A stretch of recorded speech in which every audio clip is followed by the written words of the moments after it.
Now, a very popular story that starts with the formation of temple. There were four people actually who are in the process of building that huge temple. But their statements reflects their state of consciousness.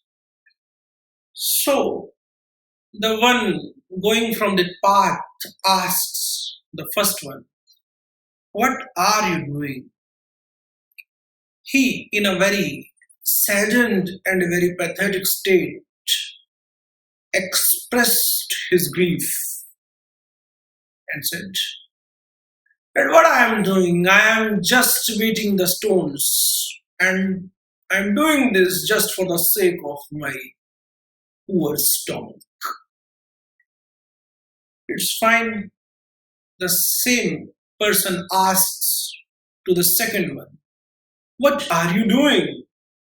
The second one said in some energetic fashion that I'm doing this so that I earn money, and after earning, I will go and search some more work. And in this way, I will be in the process of earning the money and make my name and become famous, become rich. That's good. At least he has some energy, he has some optimism. So there, he met the third person and asks the same question, "What are you doing?" And the answer comes that the beautiful temple is manufacturing, the place where the gods and goddesses, the idols will be there. The worshipping process will start, and the beautiful, pure fragrance of divinity will spread. And I am its part. I am contributing my small little effort in this vast manufacturing. It gives me enthusiasm. It helps me to do the work more energetically, more emphatically. But then, with this statement, the bysider, it feels that yes, these are the three stages of consciousness. But there he saw one person who is building and asked him, and the reply is very subtle and beautiful. He keep on doing the work and smiles as if he is mere part of this task, this eternal task. He is just a mere medium without any statement. So the first one is in a state of tamas, where his whole approach to life is very sadistic, very pessimistic. The second one is the one who is in a rajasic state, very energetic, very ambitious, want to do something in life, to achieve something, to attain something, to leave some dent on this universe, his name on the mountains of this universe. The third one is having started a spiritual process. Third one is in a state of subtle sattvika, that sattva. In that state, he acknowledges, he recognizes the divinity and very thankful to that divine things that are happening around. But the fourth one is the subtlemost. And that fourth stage is the ultimate subtle stage where there is no sense of belongingness. Despite involved in the task, he is not involved by name or by any sort of ego. That deed in itself has not a single dent on his awareness. He is totally sublimed to the task, as if he has allowed his body to work for the eternity. So is the deep, subtle, conscious state of the fourth one, and that state is the Gunati, the Tao state, the ruler state. The sages, as termed Swami or Raja. So there comes the Daily Sutra. A ruler or Tao needs no intro, no chant or carol. Ruling selflessly, timelessly, boundlessly, with sheer silence and utter trustation. Serving, not serving per se, turn out to be an egoistic feat. Authority is to serve smoothly, maneuvering servant to esteem so kingly. Spectator or emperor say nothing, smiles on servants malefiably acting. As servant or illusory, serves his servant so severely. This whole sutra mentions the subtle way how Tao works, how the one who is in sync with the Tao works, the way of that eternal working is so sublime and so subtle that there is no sense of any ruling. Despite rule, there is no sense of ruling. Despite the continuous process, there is no sense of time boundation. It's boundless task. It's very silence in the work that's happening all around. So is the nature. If we see the nature, everything is happening and there is no sense of egoistic, acknowledgement driven madness. Tree never shouts that, see, I have given you fruits. And we are so cruel. We take lives of the small creatures, we eat them, and then also they never ever, they though try to save themselves, but they never complained of, they never claim anything. We got milk, we get so many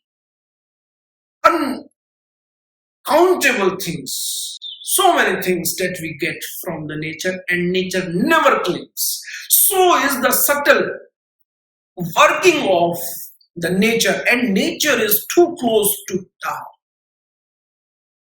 Nature is a beautiful reflection of that subtlety, that eternity.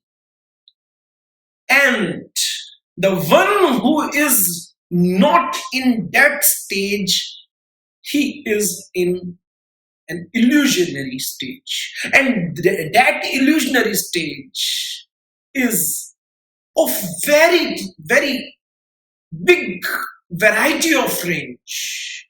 Few are very, very unaware and very, very poor in recognizing or in understanding the subtleties. So their behavior is very, very gross. And the one who understands some things, his behavior will start getting refined.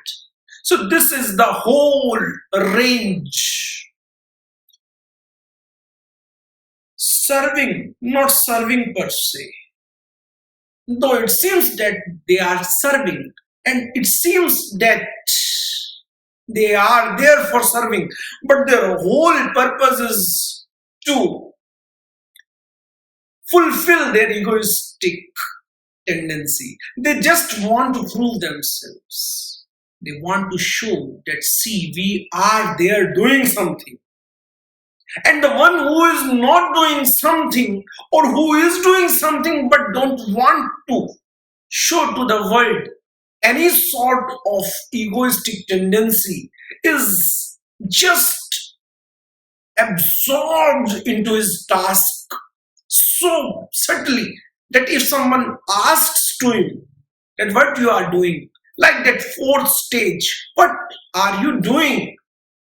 There he seems as if there should not be any word for such question. Any answer to such question will only enhance the egoistic tendencies, ego.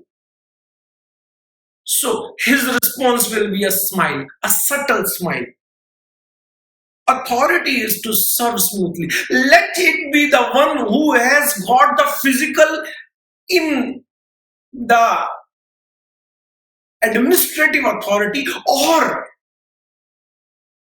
even the businessman, the creative people, or the one who is doing physically something. These all things need the authority to do the task.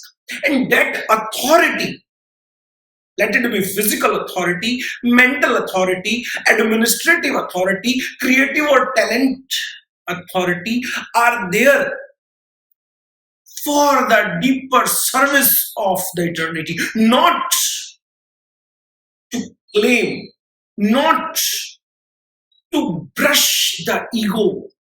And as soon as we start brushing our ego, the purpose, the sole purpose of authority got defeated.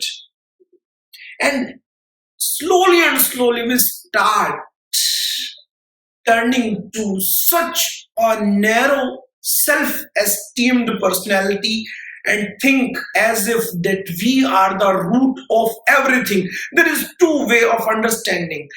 The one who is in sublime, in sync with the eternal truth, who will say, Aham Brahmasmi, but that eternal stage will never ever be of egoistic impulse.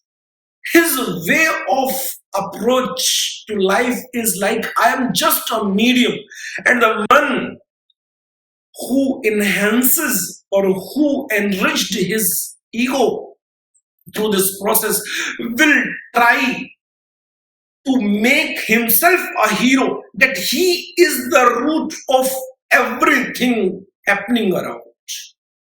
And hence he wants to accumulate single-handedly.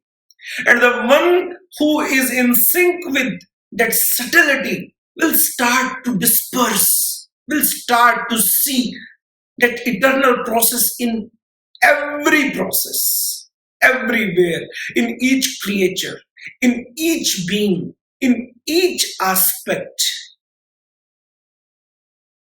Spectator, oh, emperor say nothing, smiles on servants, malafide acting. Though all who are there in this cosmos, and especially the Homo sapiens, are acting, and someone acting knowingly and someone acting unknowingly. But the pathetic situation is the one who is unknowingly acting with malafide intention. So that person will continuously digging his own grave. That person will very, it's difficult for him to get out of that unaware state. And for that person, as servant illusory serves servant severely, that person's illusionary state is the enemy of none other than himself. And during this whole process, the one who is in deep sync with eternity, the Tao, will only laugh. Laugh is not the right word. The word will be smile. Laugh has got violent tone in it. He smiles as if he knows why all these things happening. So in this way, it's always a choice, either to be a medium to let the things to happen from yourself, or be the one who wants to prove himself that he is the root cause of everything. It's always a choice. Either be a king in real sense, or be a beggar or a servant. Actually, the king starts serving the eternity and remain kingly, but the servant will actually feels as if he is king, but doing disservice to the entire cosmos.